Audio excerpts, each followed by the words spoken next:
Hola, hola chicos, hoy quería grabar un video hablando en español. Bueno, no, la verdad no vamos a hablar completamente en español. Creo que este video va a ser en inglés, solamente quería darles una introducción pequeña para mostrarles mi progreso y cómo me siento hablando en español. Como pueden ver, básicamente me siento súper fluido hablando en español. Es como la primera vez que intentaba hablar en español o grabar este video. Así que, bueno, básicamente me siento súper cómodo hablando en español. Y este video se trata de cómo empezar a hablar español o cómo yo empezaba a hablar el español y cómo fue el proceso de intentar hablar español. Creo que eso es un tema no muy tocado por la comunidad de personas que hablan español o de aprender idiomas en general. Da a entender que es como un proceso de magia, de después de un tiempo, no sé, que de repente te das cuenta que puedes hablar español sin problemas o hablar cualquier idioma, el japonés, lo que sea. Hay muchas personas que no dicen eso explícito.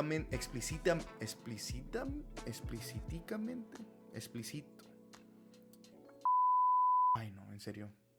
Las personas no dicen eso a propósito, intentar decir que es pura magia, no importa, sigue estudiando, sigue viendo videos y se va a llegar a este punto de hablar español o hablar cualquier idioma sin problemas, pero eso en realidad ese proceso no fue así para mí. Tenía que esforzarme mucho para llegar llegar al punto donde me encuentro ahora, donde yo puedo hablar español básicamente sin problemas, sin preocuparme mucho de expresarme. Sí, todavía cometo errores, pero sobre todo no tengo problemas hablando el idioma. Y ahora pues, quería grabar un video mostrando este proceso. Pues sí, gracias por estar aquí escuchando este video. Okay, hopefully you can see my introduction. It wasn't perfect. It was a little quirky. Not bad. Literally first try, I was just like, we're just gonna press play, try for the first time, see how it goes. Hope you enjoyed the little introduction in Spanish. You know, this is gonna be in English. It's not gonna be in Spanish because it just will be easier to make or for people to listen and follow who are on the process of doing that. But what's going on, guys? It's been a while. Appreciate y'all for being here. I haven't made a video in a long time. Yeah, I'll get into that update. A quick update. It's not an hour update. This is just more so me specifically talking about how my process for output has been. And honestly, like I said, it's going really well. And yeah, we're just gonna get into that, I guess. So, update since the last video. Not really much has happened. Still doing the same things. Fine tuning my pronunciation, working on, just acquiring words here and there. But since the last update, I've been very passive with my Spanish. I haven't really been diving in with the same rigor, and I've been enthused. I'm still in love with the language. I'm still in love with the culture and all the people that represent it. But it's just haven't been super like I was before. But this is also due to lack of time and working a lot. Just so that's also a big thing, a big part of it. So it's honestly, we've been chugging along. We've still been immersing, mainly because I just can watch stuff casually and casually search up a word here. Now I've gotten into reading a little bit, but not really. It's kind of faded off, and I need to get back into it. It's a lot, but it's been very passive. I haven't really been just delving into it like I wanted to. Like I really wish I had the motivation. It's tricky because at this point, like, I can converse with people and speak in Spanish and have no issues. Really, maybe except for lack of vocabulary. Really, honestly, sometimes grammar, but rarely. It's usually lack of vocabulary. So honestly, it's a little tricky having the motivation for that because I've technically accomplished all the goals I had planned and then some with Spanish. I still want to get better. I still want to keep it going. Maybe one day I'll learn. I have the desire to learn another language. I do, in theory, have a desire to learn a language, but my motivation or my enthusiasm for learning another language is like a 6 out of 10 right now. And I'm just going to take a break from language learning and just after this year and just chill with my Spanish, and just be cool with it. So that's kind of been my update since my last video. But now we're going to get into specifically my process for output, my process for speaking. How did it happen? I'll get asked this question a million times from different people who I interact with, whether it be on Discord or in real life. How it was like speaking, especially in the immersion learning community. I don't think many people get to the other side. Not really saying I'm in a perfect spot with speaking. Even in like the intro video, you can see I made a mistake. I never said explicitamente. There we go. I've never said that word explicitamente. Perfect. I think I've never said that word out loud. So interesting. I wanted to keep that intro, keep it honest, keep it real. You know, keep it. I guess maybe who knows? Maybe it'll be funny for you guys. So that was the main thing. But we're gonna get into my process for speaking. I have like a little blueprint here on the screen. Haven't made a video in a long time, so hopefully I don't ramble too much. All right.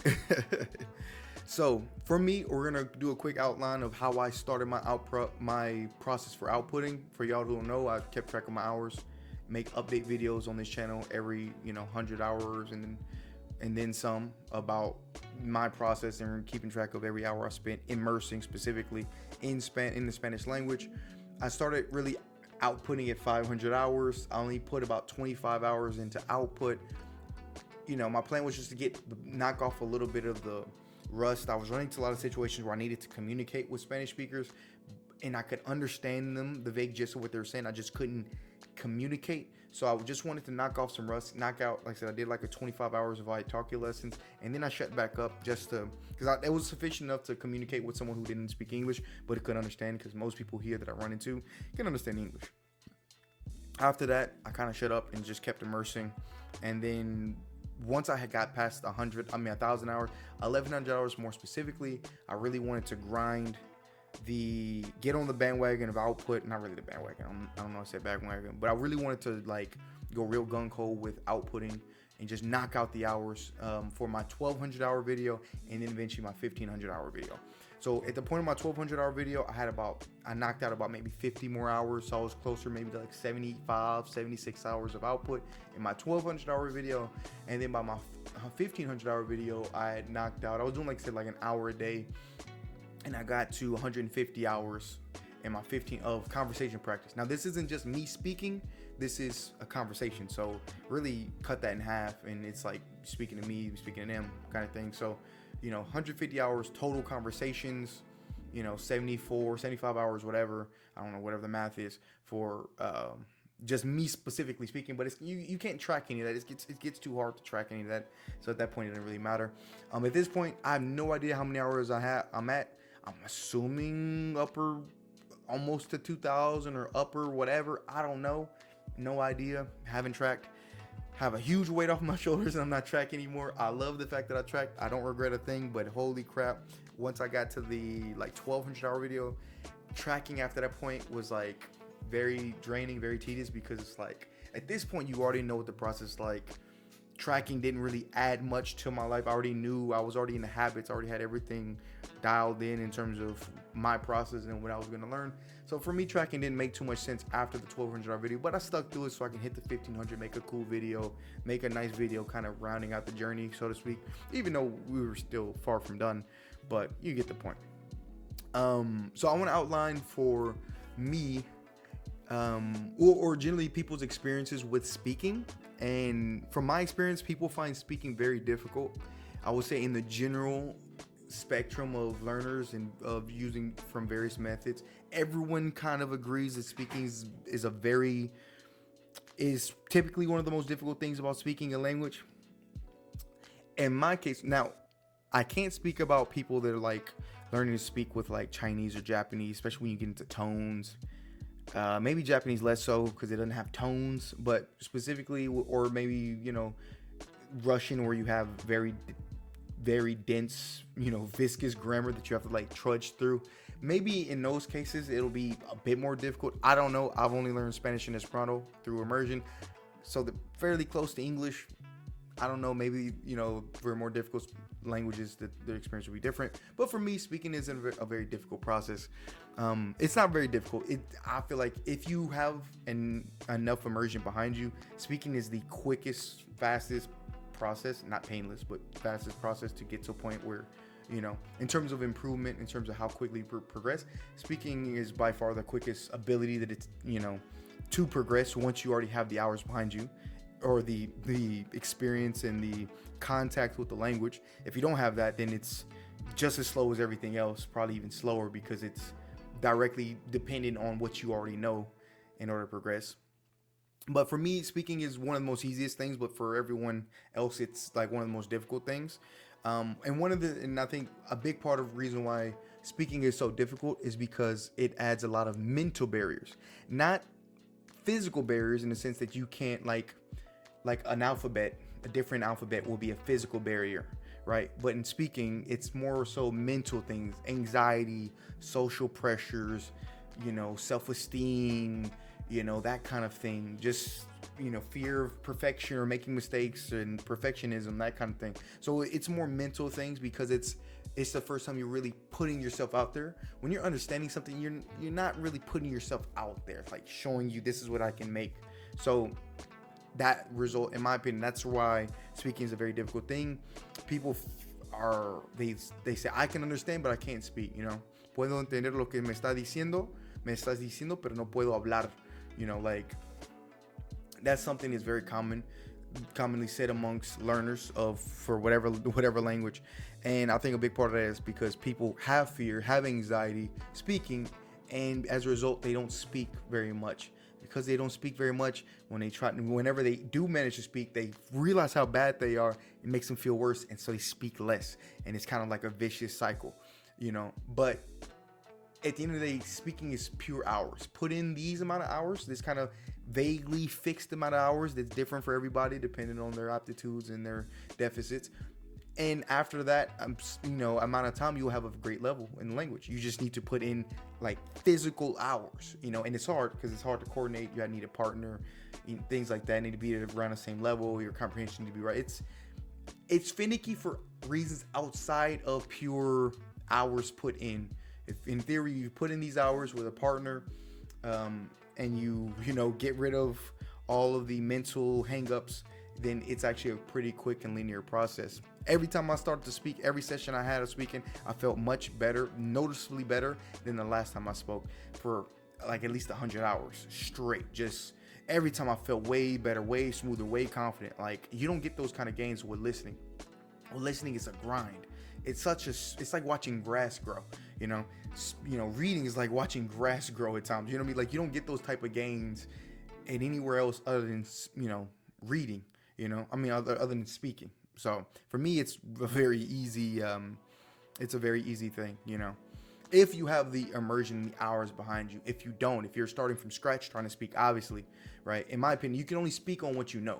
So if you don't know anything, you can't speak on anything. So if you're A1, you're not going to be, you can only, there's not only so much you can do. You speak based off of what you've already acquired, not based off of, you don't really learn much through speaking. It makes you aware of things, So yeah, I think once you get to do that, and once people realize that no matter how many hours you wait of immersion and how much you delay it, your speaking will always suck.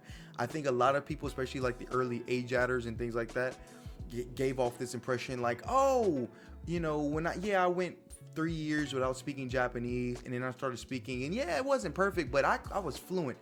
They say like, it wasn't perfect, but what they mean, I wasn't 100%, but I was like 98%. No, I wasn't 100%, I was 60%, or 50%. Like you're gonna suck. Day one, I don't care how long you wait, you're gonna suck. But you get better very quickly depending on how many hours you've put in. So if you put in a lot of hours, you're going to get better and you're going to get improved that much quicker. So it's one of those things. If you have a lot of acquired vocab and acquired grammar structures and your internal model is very refined, you're going to improve very quickly. So, but people need to understand, when you start speaking, you will suck, period. I don't care how long you wait or how early, you're going to suck.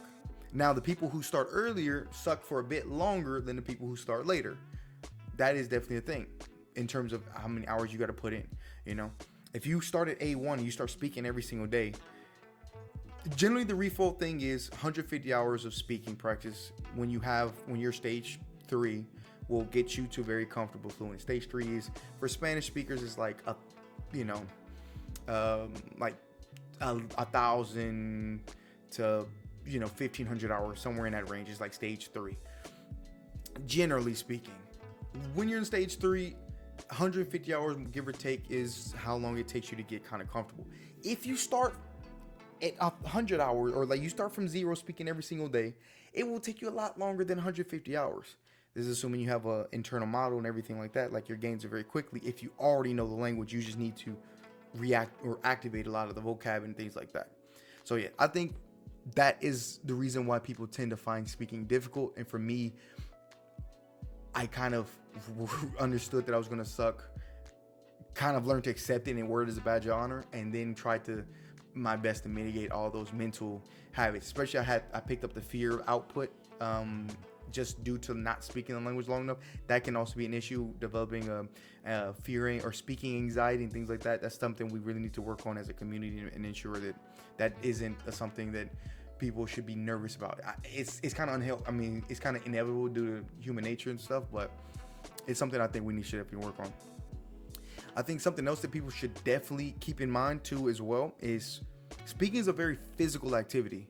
People pay attention, so people spend so much time thinking about the mental part of it, the creating phrases and putting the grammar and all the things in the right order, and okay, yeah, put it, and then like they think of that, and if I can just think faster, and then but they forget about the physical aspect of pronunciation, of speaking. It's a very physical exercise.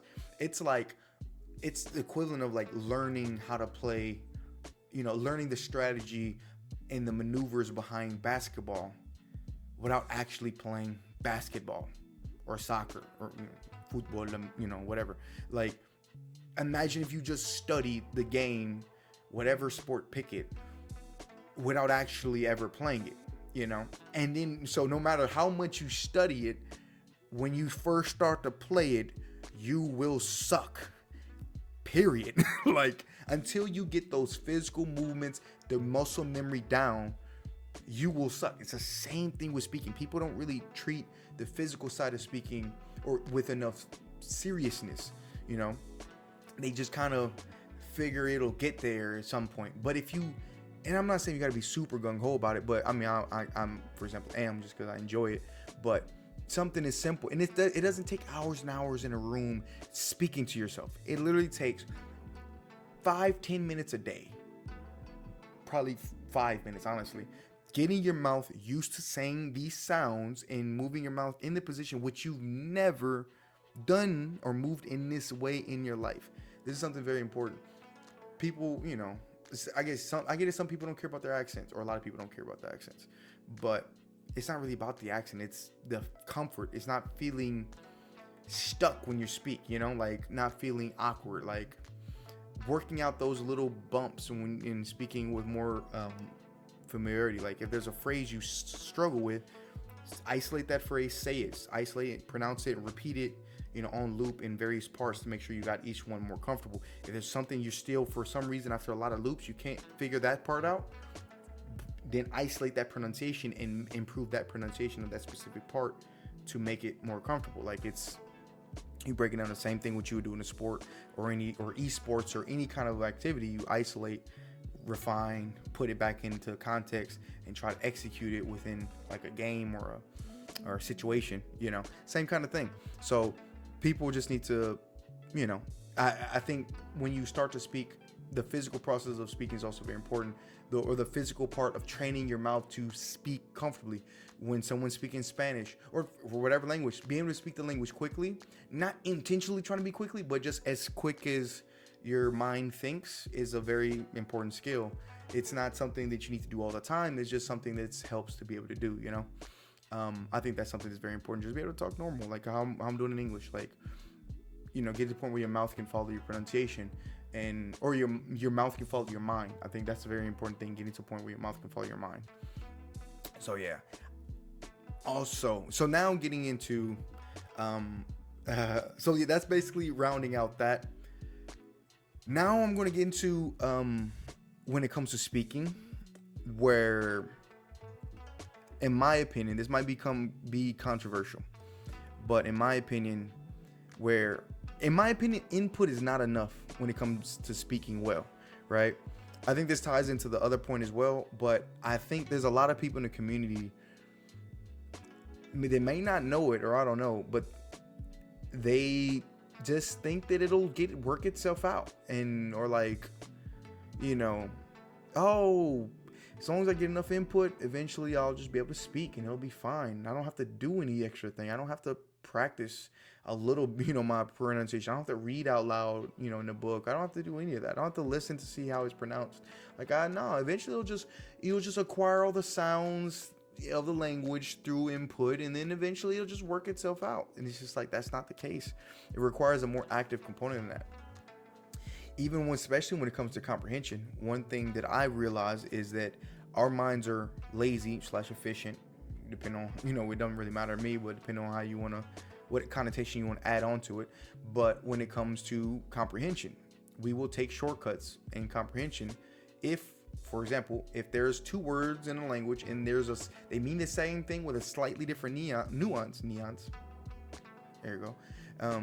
Our brain, if it can just work by translating it in the same word in English or whatever your native language is, it will just do that. It won't actually learn the nuance unless it was maybe pointed out to you or you saw it enough times in a very specific context. It does work a lot of times. I'm not saying it doesn't ever work. It works a lot, but there's a lot of words it doesn't work for as well, where you realize even after 1,500 hours or even after 2,000 hours, you still don't know the nuance between this word. Now, will it always be like that? No, maybe in 3,000, 4,000 more hours of input, maybe you'll unlock the nuance, or maybe you'll finally see that perfect situation to make you realize that there's a different nuance to that word. There was like a point where, sorry, y'all, the camera cut off. we're back at it. But maybe there's a point where you realize that, okay, that you will eventually, unlock the nuance or the subtle nuance between these two concepts. But maybe not. I mean, do you want to wait that long, or do you want to just pull up something and find out? So when it comes to speaking, like, you can afford to not have that nuance with your input because your brain is just translating the same concept, the same equivalent in English to the both words, and it's not really adding a nuance. But when you speak the language, and that's fine for comprehension because it doesn't matter. You still understand what's going on. For example, the difference between por y para in like certain situations, or para allá versus ahí, allá, whatever. Like, different, there's a lot of different things in various languages that have subtle different meanings. Por ahora o por siempre o para siempre. Like, there's different nuances between these very similar concepts that your brain will just translate the same way regardless. So you'll eventually pick that up, and it doesn't really matter because you still understand what's being said. But when it comes to speaking, you have to know the nuance. You don't have to. You can definitely just make the mistake. That's fine. But generally, you have to know the difference between a lot of these nuances when you're speaking, and so it just shows that, like, the fact that after 1,000 hours or after 1,500 hours, these. There's still a lot of nuance and a lot of different things and subtleties between in the language that you still haven't uncovered. Goes to show that, like, it's going to require some practice. It's going to require some practice to be able to speak well. It's going to require some awareness, some paying attention to your input to figure out, whether it be nuances or figure out different words or get comfortable with certain concepts and certain words, when it comes to maybe using a bit of grammar to figure out when should I use this or not. You have to bridge that gap, because otherwise you're going to be waiting till 5,000 hours before you want to start speaking. Like, you can start speaking now using some grammar, using some intuition, using some awareness, paying attention to the how natives use that particular word or those particular words, and then maybe asking ChatGPT or something else to kind of finally bridge that gap, so you don't need to spend an extra 2,000 hours. So you can get the nuance now and then be able to use it and know how to use it, things like that. So with that being said, I don't know if all that made sense or if it was coherent. Maybe I was talking too quickly. I don't know. Hopefully that makes sense to y'all. But long story short, there's various things that gets in people's way when it comes to speaking, and why it can be a mental barrier. And there's a lot of little things when it comes to nuance and things like that that shows that it's speaking or learning to speak is a very active process. It's not something that's going to arrive by pure magic. Yes, your fluidity and your ability to kind of use certain phrases will naturally come about, but there's a certain plateau there. There's a certain level that you hit where you're not going to really progress much more, without maybe an extra 4,000 hours. And that's perfectly fine. It's up to you. It's up to the person wherever you feel comfortable at, wherever you don't mind is where your plateau out at. So if someone wants to get to a very high level, they'll need to do extra things. If someone's just wants to get to like a solid conversational level and plateau there, then that's perfectly fine too. It's just be mindful that wherever you plateau out, if you plateaued out and you still want to improve your speaking, then these are the things that you're going to have to do if you want to kind of jump to the next level. I'm really trying hard not to speak in Spanish or code switch, so bear with me, y'all. I'm pausing. I'm like, don't switch. We're gonna keep it in English, y'all. We're gonna keep it in English. Oh, faithful. Now, with all that being said, what is my process for output been? Like learning, getting past this stage, right? And I gave you a little intro in the beginning, but it essentially amounts to, if I had to break it down, a lot of pronunciation practice. That's not really output practice, but it's perfecting the sounds. It's perfecting the intonation, noticing on videos on YouTube when someone's speaking and trying to imitate that, line by line, essentially. A lot of spot checking. So when someone is speaking, or when I'm speaking, for example, and I notice I say something feels awkward, even if it doesn't necessarily sound awkward. A lot of times it will also sound awkward, but even if it doesn't, just being able to spot check and stop. Hold on. Let me save that word and let me repeat that word on my commute for a couple minutes. And usually by the end of that kind of process of repeating, slowing it down, speeding it up, feeling around, maybe changing the positioning of my mouth a little bit, and then just getting comfortable with that is sufficient. That's usually a couple minutes is usually sufficient to then just slot that in and be perfectly fine. I won't have to practice it again, stuff like that. Like I said, process of activating passive vocab and my grammar. We're going to just get into how my process was. So for me, when it comes to my output, the thing that I did the most, or that I did first, was the pronunciation. I did a lot of pronunciation practice, a lot of intonation practice throughout my learning of the language, throughout my immersion. Wasn't outputting, but I was practicing pronunciation and intonation specifically, but throughout that. So by the time I got to the point where I was ready to start speaking, I didn't have to think about those specific areas, because the problem is when you're speaking, you're thinking about a million things at once, right? You're thinking about grammar, syntax, you're thinking about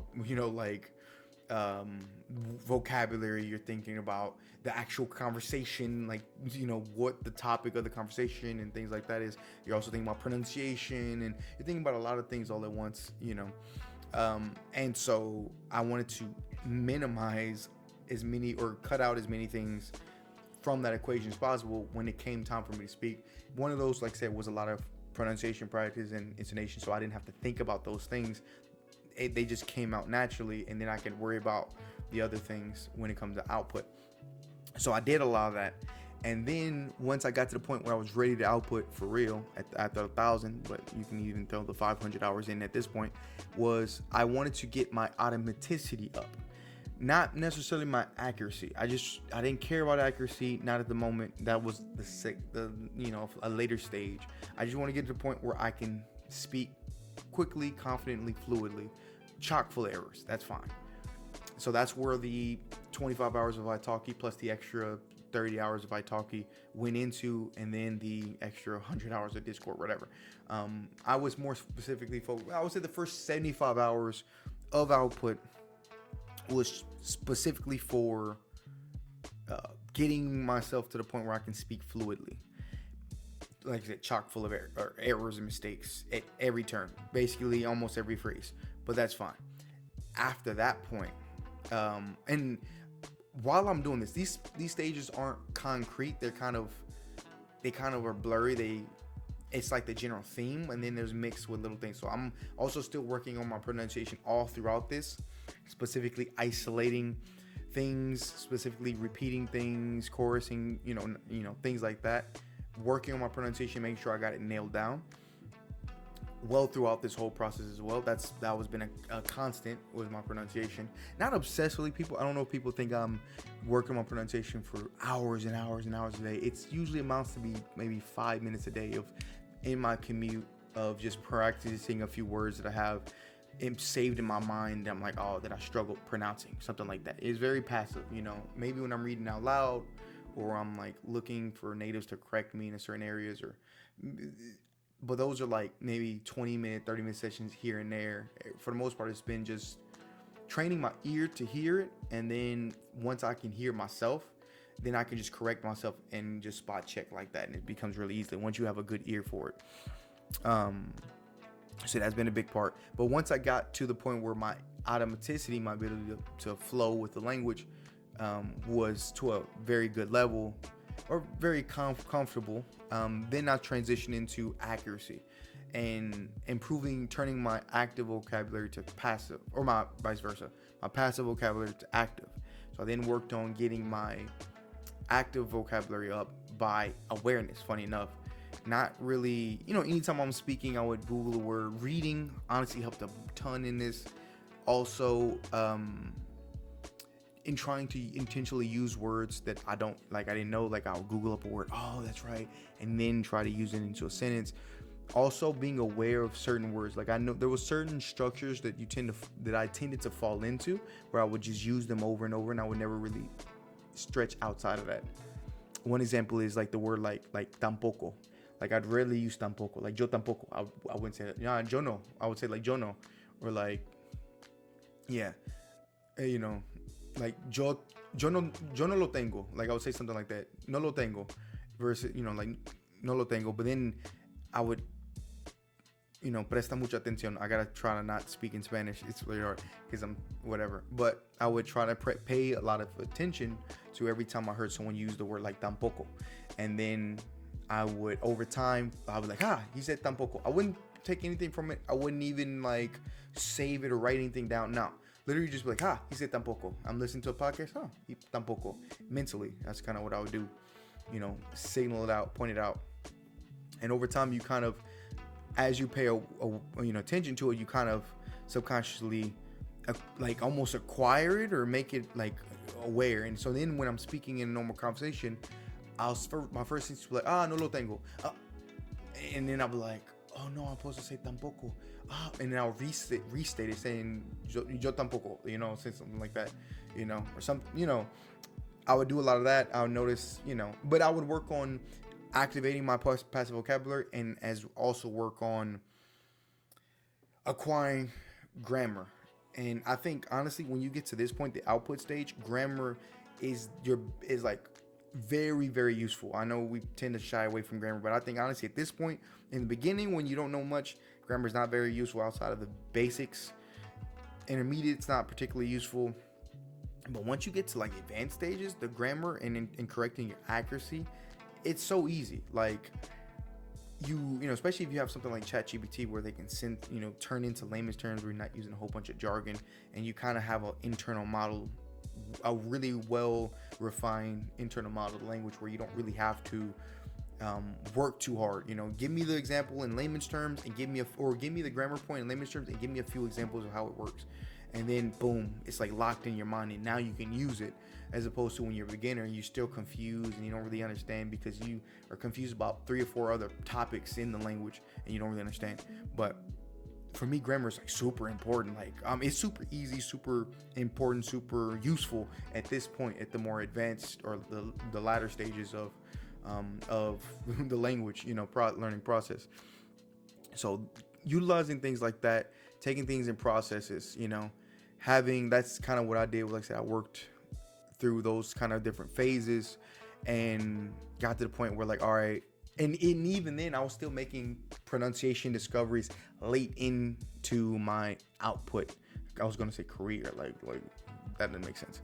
But I was still, acquiring a lot of pronunciation, realizations, and discoveries. I'm trying not to make it sound so grandiose, but I'm kind of struggling with that at the moment. But I was kind of figuring out a lot of that I wouldn't say quite regularly, because they became fairly scarce. after a while. But that's getting to, trying to get my accent as close to a native speaker as possible, because that's personally my goal, not everybody's goal. But I think everyone can help really improve from just because it just feels more comfortable, not even from a I want to sound like a native point of view, but just from a comfort. Like, you don't want to feel awkward when you speak in Spanish, like when you're pronouncing certain words, like you don't want to feel weird every time you say raro, like, you know what I mean? Like, just learn like raro, like it's gonna take a while. It takes a while, and it's very tedious.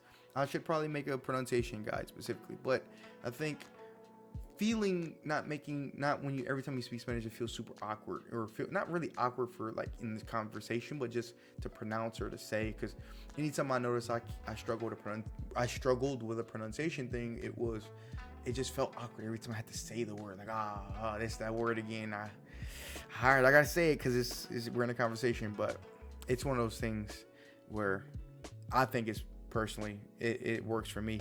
But that's neither here nor there. But anyway, I think this is all I had to say. I pretty much just blurted all this out as fast as possible. I'm trying to make a shorter video, not trying to draw it out too long. I appreciate y'all for watching the video. I don't know if I should like speak Spanish a little bit more. I don't know if that's what people would want. I figured like this is a pretty normal video. No tengo idea si yo debería hablar más en español o solamente cortar o terminar el video. Vamos a ver qué piensan ustedes, si yo debería seguir hablando en español o deja de hablar de tonterías y terminar el video. Bueno, adiós, cuídense, gracias por ver este video y chao, supongo.